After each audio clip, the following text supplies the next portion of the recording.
Imaginați-vă ce ar fi dacă banca mea ar ști înaintea mea ce gadget aș vrea să cumpăr.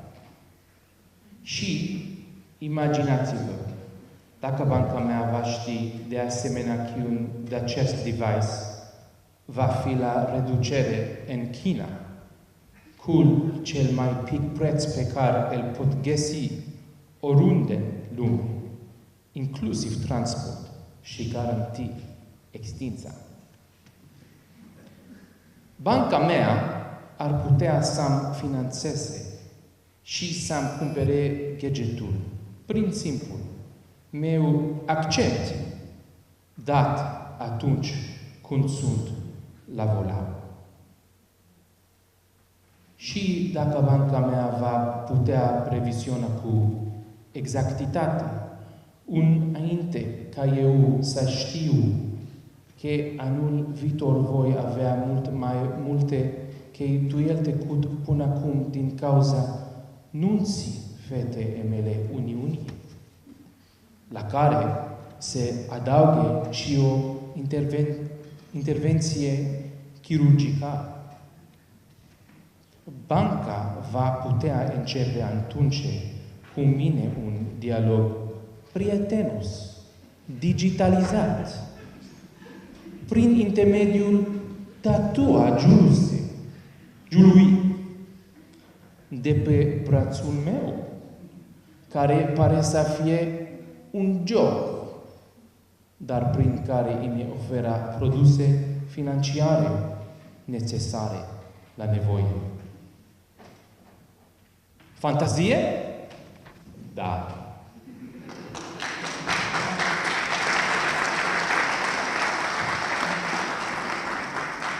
Dar toate acestea și mult mai multe pot deveni un curând realitate prin intermediul tehnologiei de azi.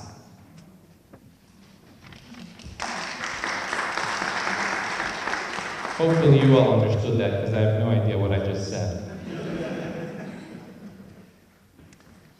But I think the basic idea that my bank, your bank, will become my personal digital assistant is happening. We just saw IBM's presentation explaining how they can help you make it happen already in the here and now. Let's see if I can operate the... What I'd like to do is take you through some of the technology areas of focus that we as Visa Europe are looking at in our external innovation division. As I do that, think to yourselves, how is it that these technologies can help your bank become a personal digital assistant to its consumers? Then we'll talk about some trends that we're seeing in the technology world and some advice to those of you who would like to lead innovation at your organizations. Visa Europe CoLab was established in January of last year. In our first year of operation, we did 26 proofs of concept out of 3 innovation hubs that we launched in London, Tel Aviv, and Berlin. Those are the 3 cities where we believe there is the most innovation happening in financial technology in Visa Europe territory. Earlier this year, 2016, we announced 6 primary areas of focus that we would like to do future projects during the coming year. Those areas are blockchain, identity and authentication, emerging retail journeys, smart cities, Me2B, and inclusion. So the first one is blockchain. I'd like to see by show of hands how many people know what is blockchain. Keep your hands up. How many of you have heard of Bitcoin? I would expect everyone in this audience to have a very good idea of what blockchain is. For those of you who have heard of Bitcoin, there is a very compelling technology underlying Bitcoin. It's a cryptocurrency technology, which is a distributed ledger. Basically, it means that each of you can be a node in a database, and when we want to do a transaction that connects a series of events in that database, every one of you has to approve. So it's a very trusted system.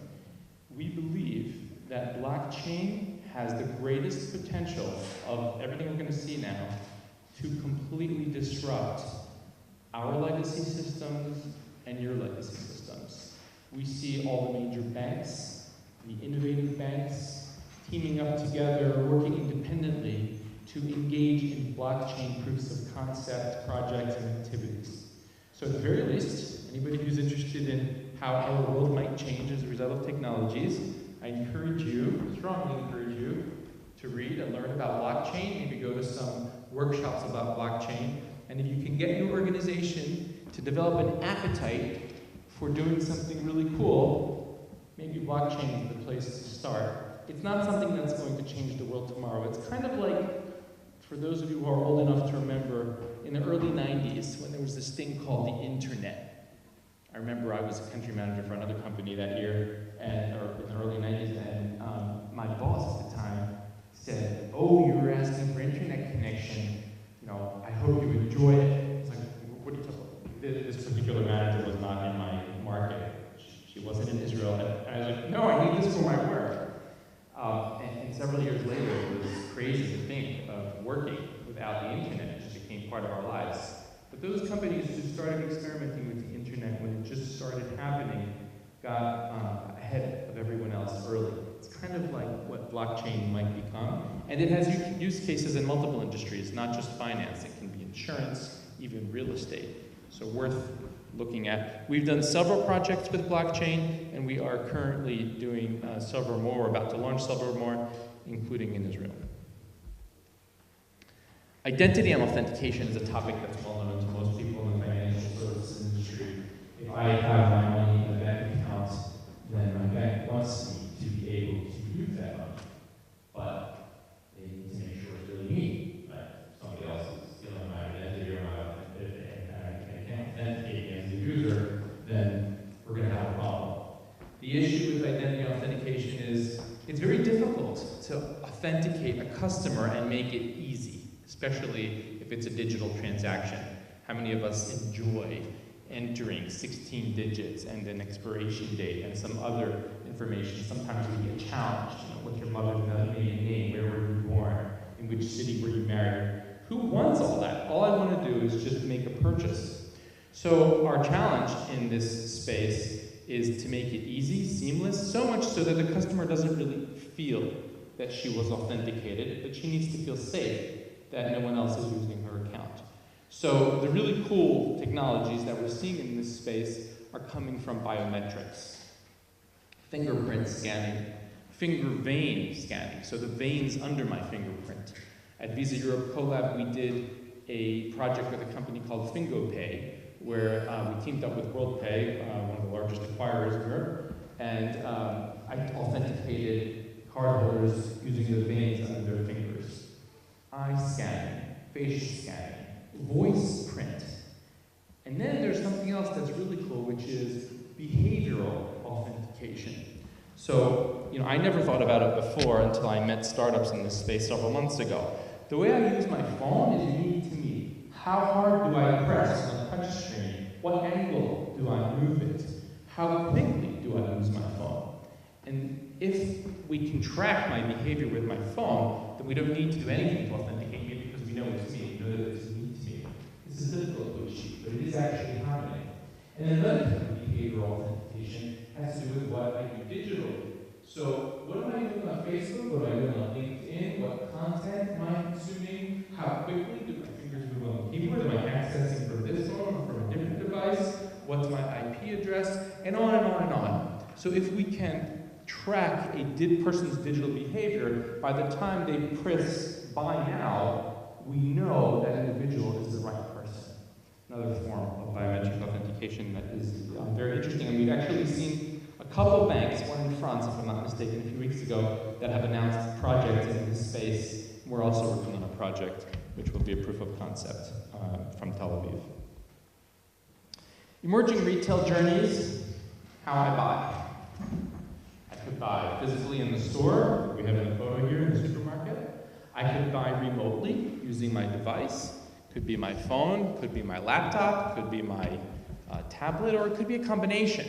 I could take my phone into the store. I'm sure many of you have had the experience where you go in, you see an item you'd like to purchase, but you haven't really researched it. So you go online, check competitive offers. Maybe it's an article of clothing that the particular store doesn't have your size, so you go online, maybe you can order it, it will be delivered home.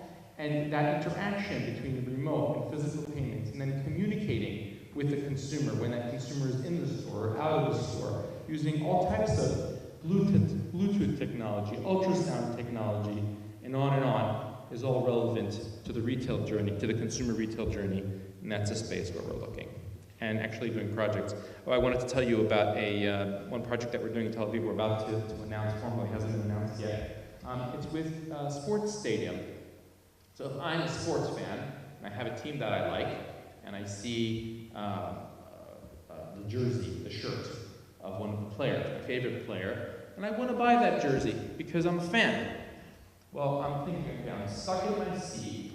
I'm going to have 10, maybe 20 minutes during halftime. Everyone is fighting to go buy food and maybe buy merchandise. I'm just going to forget it. And at the end of the game, I just want to go home. So this particular startup that we found will enable me to take a photo of the player or of a digital sign in the stadium that's advertising the product, and then touch the screen and make a purchase. Another example of things that can be relevant to the retail journey. Next topic that is interesting for us are smart cities. That's another way of saying Internet of Things. So we're going to a world where everything is connected. We will have wearable technology that connects our physical person to external machines, and lots of machine-to-machine payments. So one can easily imagine a world where I authorize my car to find the least expensive fuel station and take me there, or navigate me there. And when I arrive, my car will pay the fuel station for the fuel, and I won't have to do anything because I will have pre-authorized maybe the amount, or maybe the price per liter, or whatever it is. That's effectively a machine-to-machine payment. Or another example would be a refrigerator making a purchase because the sensor in the refrigerator has identified that we're about to run out of milk. So it can order that milk from the corner grocery store and have it delivered to my home. And that will have been pre-authorized by me because it's a perishable good that I've identified in the category of products up to 10 euros. Go ahead and make the purchase. I don't want to deal with it. These are examples of things that are either being developed or already deployed. I particularly like this photo here. It's a drone, which is delivering a package, probably to a consumer who bought something on eBay. Just for fun, when you go home, look up on Google, pizza delivery by drones in New Zealand. This is something that's really happening. So you can sit in the comfort of your own home, purchase a pizza online, and a drone will bring it to your home. Now, who and when was the payment made, and how was it made, is an interesting question. It's technology that interests us. Meet2B is about big data. This is a very complex topic, and I think is also relevant to Gabriel's presentation, which has to do with what can I as a corporation do to benefit from your data as an individual. If I knew everything about you, I knew your income, I knew your demographic profile, I knew your hobbies, I know what days of the week you like to go out and purchase entertainment, and on and on. As a corporation, I'm more likely to be able to generate revenue from you. Maybe I can give you more loans, maybe I can more effectively underwrite risk. When I work with you, maybe I can sell new products to you. But there are privacy laws out there, and there are consumers out there who don't really feel comfortable giving all this very personal private data to large corporations. So we are flipping it. We're saying, okay, we're looking for data propositions that the consumers want. At what stage will I, as an individual, be happy and willing to surrender my privacy in order to receive certain benefits? So let me ask you a question. How many people here have a Gmail account? More than half. Guess what? All of you have surrendered your privacy to Google.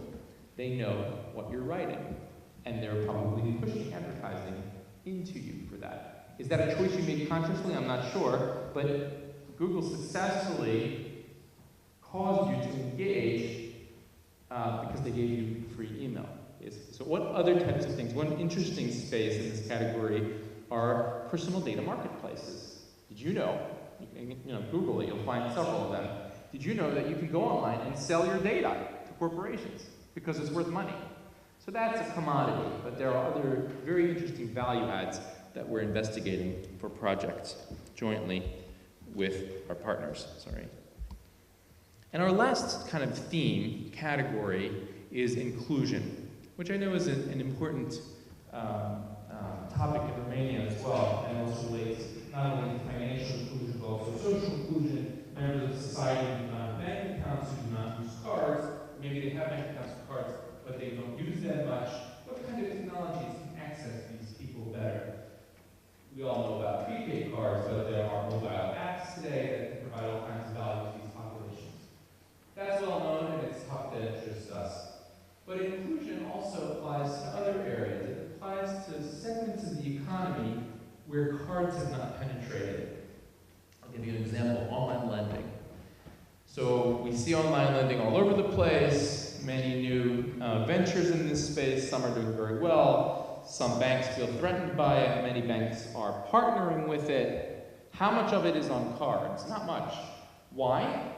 Good question. That's another example of trying to include a space into our category. Another example is business-to-business payments. Most business-to-business payments are not on cards. What kind of value can we bring through technology that would include that segment of the economy in our ecosystem?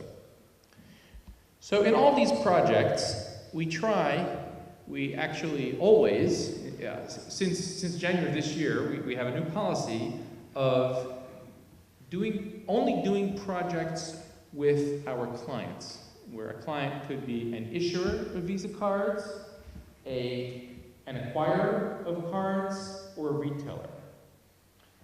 If you'd like to engage in a three-way project with us, so a technology company, usually a startup, Visa Europe Collab, and an issuer, acquirer, or retailer, please speak with your local Visa team and they'll connect you with us.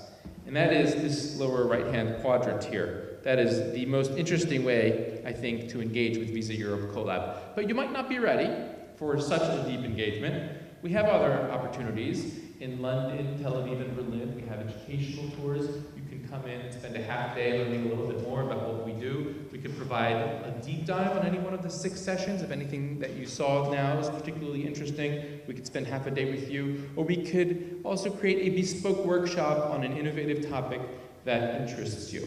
So we have here the very good Romanian team, Catherine Curatu, Elena, and anyone else who we work with regularly. They can connect you with us. I also just want to mention EFMA, which is a global organization, hopefully most of you know it, thousands of banks and insurers. Twice a year they take a tour of a location with high levels of technology innovation. And I think it's next week, 2 weeks from now, no, next week, they will be bringing a tour to Israel. There's close to 20 banks that have signed up, but we have room for 25. So if any of you feel like going on an adventure, sign up, and a half day out of 4 days will be with the Visa Europe Collab team in Tel Aviv.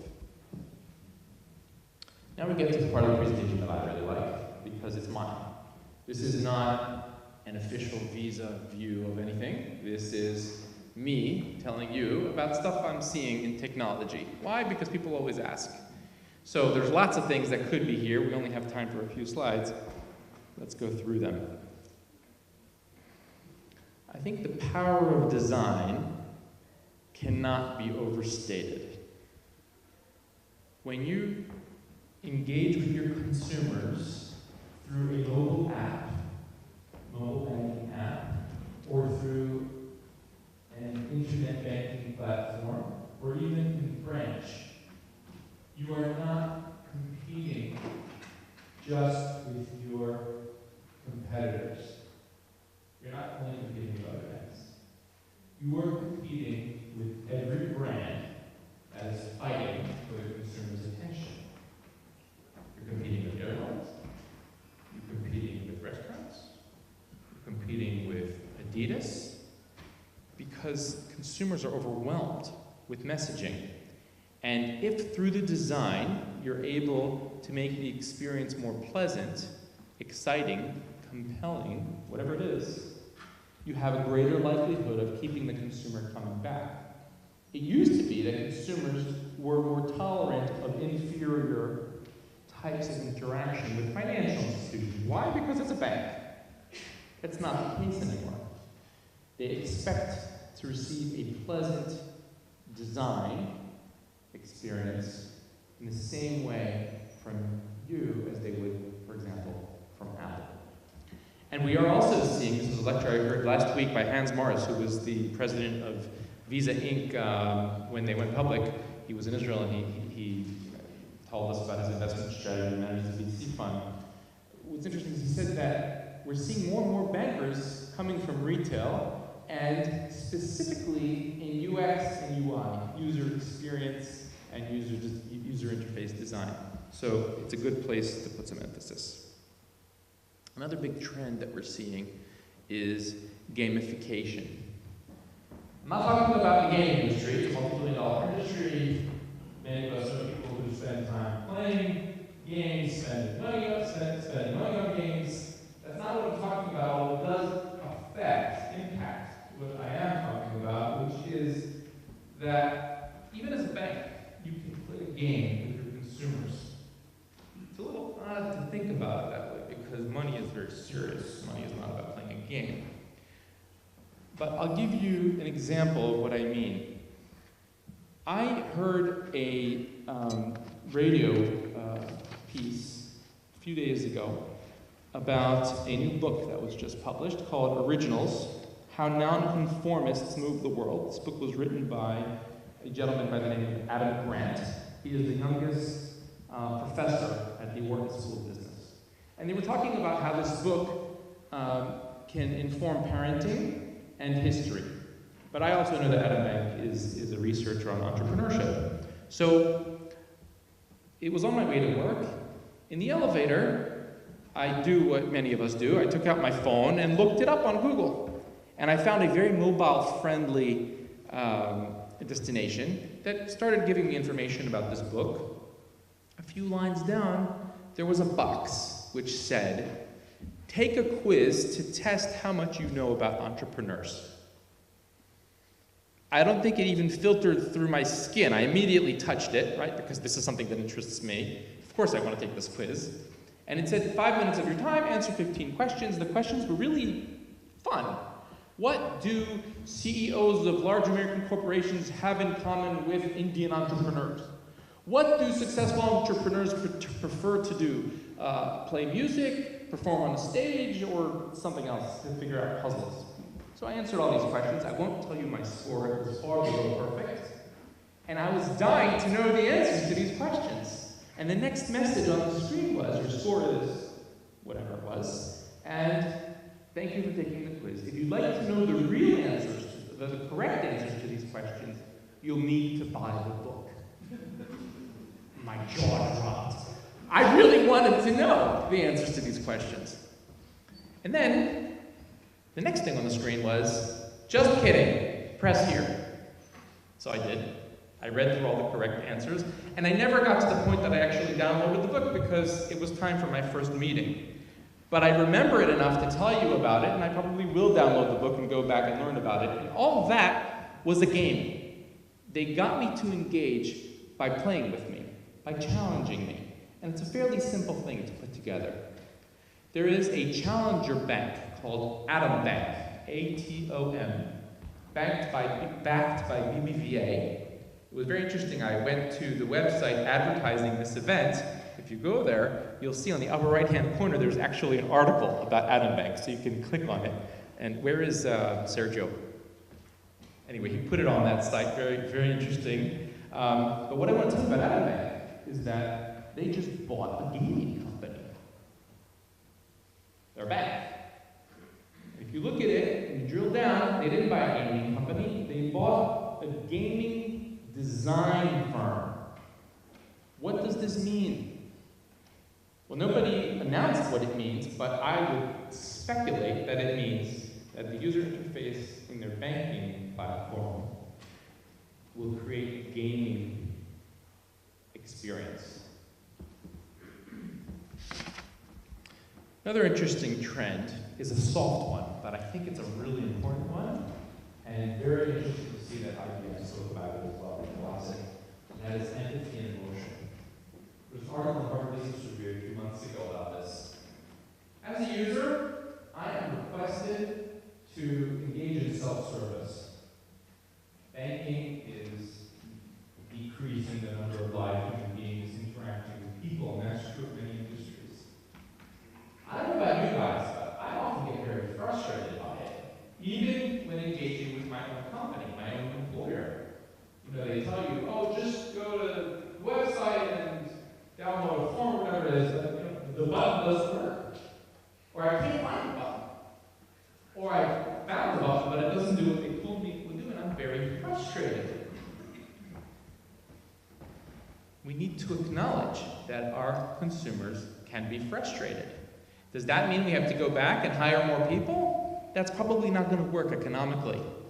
What it does mean, though, is that we can express empathy for their pain digitally. Okay, so that's a weird thing, right? Like, empathy is a human thing. Like, you tell somebody, oh, I hear your pain, I understand, we'll make it better next time, let's see if I can help you. It's something you would expect from a person. But I'm saying you can do it digitally. And you can also do it visually by maybe using fewer edges, maybe use softer colors, maybe have something funny on the screen. And I want to give you an example of this empathy. We have a 12-year-old son who always takes this away from me, and it really upsets me. It's an iPhone 6 Plus, and he has an inferior phone. He's my son, so I let him. I hold my breath. And he's got this habit of talking to Siri. Everyone knows Siri, huh? And asking her questions that she has no chance of answering correctly. All these random questions. And he's doing this for like 5 minutes, right? And every one of her answers is completely irrelevant. And then he says, "You're stupid, Siri. You're stupid." She is not stupid. She's answering the wrong answer to the questions. But then she answers him. "I'm sorry you feel that way." It always makes me laugh. It makes my whole family laugh. And actually, it causes us to like her. We kind of have a relationship. It's this joke between my son and Siri. She knows how to manage him when he gets upset. But she's this. She's not a person. She's a piece of technology. And that is an example of digital empathy, which you could somehow translate to the way you engage with your customers online. I will end in a couple minutes. The last slide here in the trends that I want to share with you is about automation. I confess, this is one of the scariest images that I've found. This is a robot programming another robot. So talk about machine learning. It's taken to an extreme. Automation and robotics are necessarily going to become an integral part of our lives. If you go to Japan, you'll find robots caring for the elderly. If you look at children's programming in the United States, you'll see characters, human beings that are 6, 8 years old, who are actually robots in the story, and you ask the viewers, the children who are viewers, like, isn't that weird? Like, she's a robot. Like, why is she in this program? And to them, it's totally natural. Do what I did, do a research on robots in children's programming. You'll see since the year 2010, there have been like hundreds of characters that are robots that have been deployed in children's programming. I don't know what the message is about this piece of the world, but I would say automation isn't just about making your business more efficient. It's also about understanding human behavior. Maybe we can take Japan and children's programming in the US as an example of what is it about human nature that makes those segments accept robots, and how can we use that in our favor? Just a couple quick things. Advice for yourselves if you seek to lead innovation and change. This is a startup that I saw in Massachusetts. They took a keyboard. Usually the keyboard is at the back of the stage, and we don't really communicate with the player, the musician who's playing the keyboard. And that's a shame, because sometimes that keyboard artist is the best musician on the stage. So this started this is very simple. They made it round, they tilted it, and they painted it in kind of pink red. You can do the same with your legacy systems. It's called put lipstick on the pig.